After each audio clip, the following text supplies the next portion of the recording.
അരുൺകുമാർ, മുസ്ലിം ലീഗുമായി ബന്ധപ്പെട്ട് CPM കഴിഞ്ഞ ലോക്സഭാ തെരഞ്ഞെടുപ്പ് മുമ്പെടുത്തിരുന്ന സമീപനം നമുക്കറിയാവുന്നതാണ്.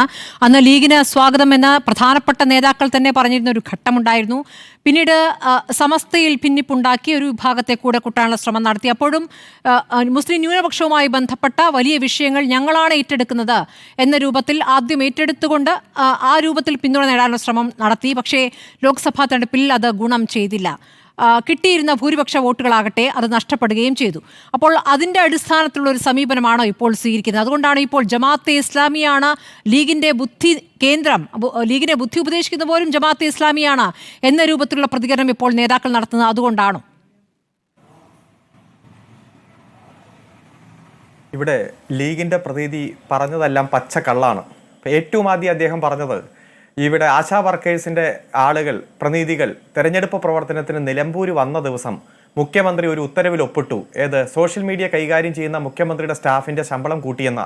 ഞാൻ അതിൻ്റെ ഉത്തരവ് സ്മൃതിക്ക് അയച്ചിട്ടുണ്ട്. ആ ഉത്തരവ് ഏപ്രിൽ മാസത്തിലുള്ളതാണ്. കഴിഞ്ഞ ബജറ്റ് ചർച്ചയുടെ ഭാഗമായിട്ടുള്ള നിർദ്ദേശമാണ് ഈ സംസ്ഥാനത്തെ മുഴുവൻ ഇത്തരത്തിലുള്ള താൽക്കാലിക ജീവനക്കാരുടെ ശമ്പളം 5% വർദ്ധിപ്പിക്കും, അവരുടെ സേവന വേതന വ്യവസ്ഥകൾ പരിഷ്കരിക്കും. അത് ബജറ്റ് പ്രസംഗത്തിൽ ഉൾപ്പെട്ടതാണ്, ബജറ്റ് നിർദ്ദേശമാണ്. അതിൻ്റെ ഭാഗമായി ഏപ്രിൽ മാസത്തിലാണ് ആ ഉത്തരവ് ഇറക്കിയത്. ഏപ്രിൽ 9 ആ ഉത്തരവ്. അതാണ് മെയ് മാസം 25 പ്രഖ്യാപിച്ച തെരഞ്ഞെടുപ്പിൽ ആശാ വർക്കേഴ്സ് മണ്ഡലത്തിൽ ഇലക്ഷൻ വർക്കിന് വരുന്ന ദിവസമാണ് ഉത്തരവ് ഒപ്പിട്ട് എന്നൊക്കെ പച്ചക്കള്ളം. ആ VD സതീശൻ പത്രസമ്മേളനം നടത്തി ഓരോ ദിവസം പറയുന്നത് ചാനൽ ചർച്ചയ്ക്ക് വരുന്ന പ്രതിനിധികൾക്ക് എഴുതി കൊടുക്കും. ഒരു ഫാക്ട് ചെക്ക് നടത്താതെ വന്നങ്ങ് വിളമ്പും. അത് കാണുക. എന്നിട്ട് പറയുന്നത് എന്താ? 63 ലക്ഷം രൂപ ശമ്പളം, 12 സ്റ്റാഫിന് വേണ്ടി 6 ലക്ഷം രൂപയാണ് ശമ്പളം. അതാണ് 10 ഇരട്ടിയായി. VD സതീശനിസം എന്ന് ഭാവിയിൽ പറയും. എന്ത് കാര്യവും 10 ഇരട്ടിയാക്കി പറയുന്നത്. തൊട്ടടുത്ത് സിദ്ധരാമയ്യ കർണാടകത്തിൽ ഏകദേശം 84 ലക്ഷം രൂപ ഒരു മാസം കൊടുക്കുന്ന സ്ഥലത്താണ് ഇവിടെ 6 ലക്ഷം രൂപ കൊടുക്കുന്നത്. അതിന്റെ 15-1 അതിനാണ് ഇത്ര നുണ പറയുന്നത്. ഇതേ രൂപത്തിൽ താങ്കൾക്ക് വിശദീകരിക്കാൻ പറ്റുമോ? ഞാൻ പറയാം. അല്ല, ഒറ്റ മിനിറ്റ് ഒക്കെ കൃത്യമായിട്ട് പറയും. ഇവിടെ വന്ന ചോദ്യത്തിന് ആദ്യം മറുപടി പറയട്ടെ. താങ്കൾ സമയം തന്നാൽ ഞാൻ പറയാം.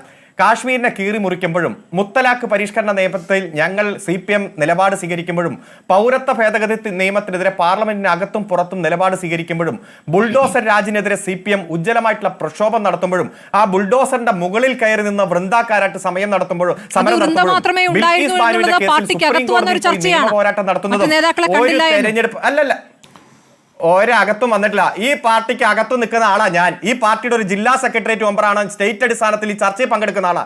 ഞാൻ അറിയാത്തൊരു വിവരം താങ്കൾ അറിയില്ലല്ലോ. പാർട്ടിക്ക് അകത്ത് ഒരകത്തുമില്ല, പുറത്തുമില്ല. പാർട്ടിയുടെ നിലപാട് കൃത്യമായിട്ട് ഞങ്ങൾ പ്രഖ്യാപിച്ചതാണ്.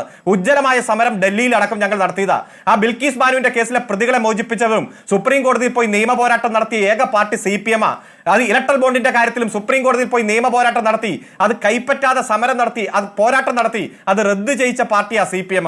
ഇവിടെ ഒന്നും ഒരു തെരഞ്ഞെടുപ്പ് മുന്നിൽ മലപ്പുറത്ത് വന്ന് നടത്തിയ വർഗീയ പ്രസംഗത്തിൽ ഇതേ ശക്തിയിൽ പ്രതികരിക്കാൻ കഴിയുന്നില്ല.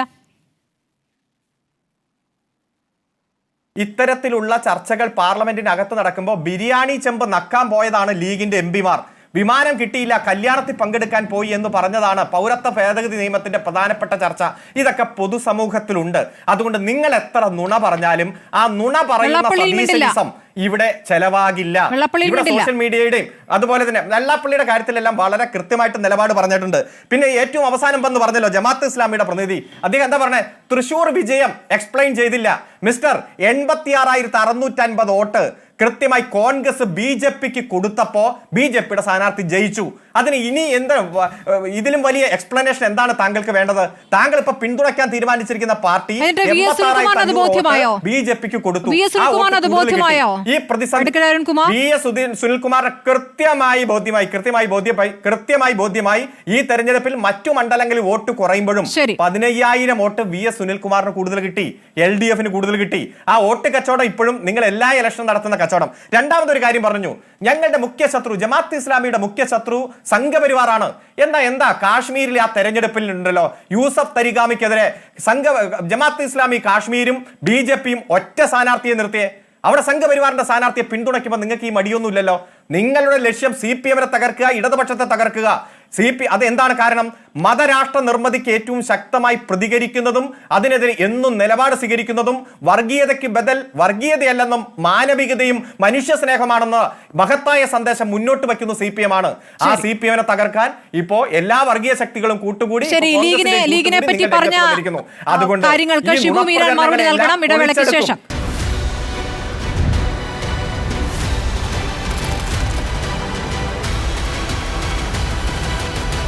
ഡിബേറ്റ് വിത്ത് സ്മൃതി പരുത്തിക്കാട്.